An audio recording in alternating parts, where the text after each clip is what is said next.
There are moments in history that never make it to the pages of any book, moments too quiet, too human to fit into the grand noise of war. But those moments define character more than any medal or victory ever could. It happened during the closing days of a long campaign, in a windswept military outpost where the soldiers were as weary as their rusted rifles. Among them stood a new recruit named Elias Rowan, silent, disciplined, and unremarkable to most. But behind those calm eyes burned an unwavering sense of honor. Commanding that outpost was Captain Alden Graves, a man feared more than respected. His medals shone brighter than his morals. To him, obedience was everything, even when his orders strayed far from what was right. One morning, during a surprise inspection, the captain sought to assert his dominance. He accused a group of recruits of improper conduct, a fabricated charge meant to remind them who ruled the grounds. And when Elias spoke up to defend a fellow soldier, the captain saw his chance. In front of the entire battalion, he barked, "Then you take responsibility, recruit. Step forward and follow my order, now." Elias understood the command. It wasn't just wrong, it was dishonorable.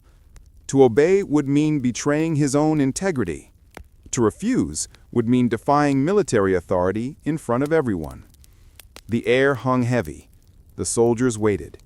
And the captain smirked, certain he would break another spirit that morning.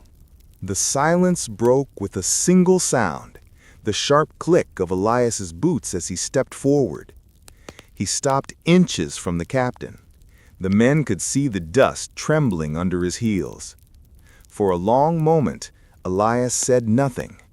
Then, in a voice steady enough to slice through the air, he spoke. "Sir, I serve the flag, not the corruption hiding behind it." The captain froze. His smirk faltered. He raised his hand as if to strike, but Elias didn't flinch. He didn't move. His stillness was louder than any defiance. The captain's arm dropped uselessly under the weight of 100 watching eyes. Then Elias turned sharply, faced the ranks, and saluted. A thunderous silence swept across the ground. No one moved. No one dared to breathe. The captain's authority, once absolute, shattered in an instant.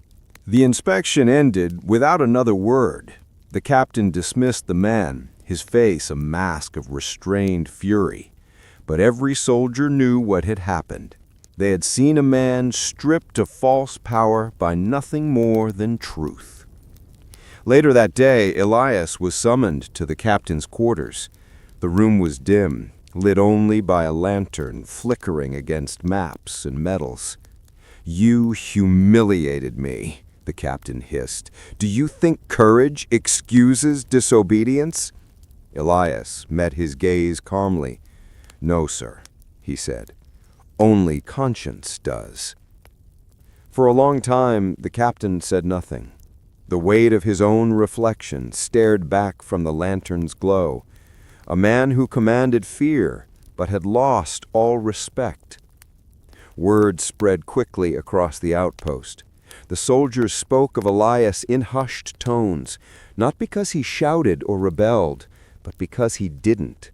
His silence had carried more weight than the captain's rage ever could. By evening, even the higher officers had heard. The battalion commander arrived, demanding an explanation. After hearing both sides, he looked at Elias and said simply, "You did what most men wouldn't. You held the line where it truly matters." The captain's punishment came quietly, a transfer, far from command. His authority ended where Elias's quiet integrity began. That night, as the stars flickered above the desolate camp, Elias sat alone beside the barracks. One of the younger soldiers approached him. "Why did you do it?" he asked. Elias answered softly, "Because obedience means nothing when it serves injustice, and silence, when it hides truth, is the loudest betrayal."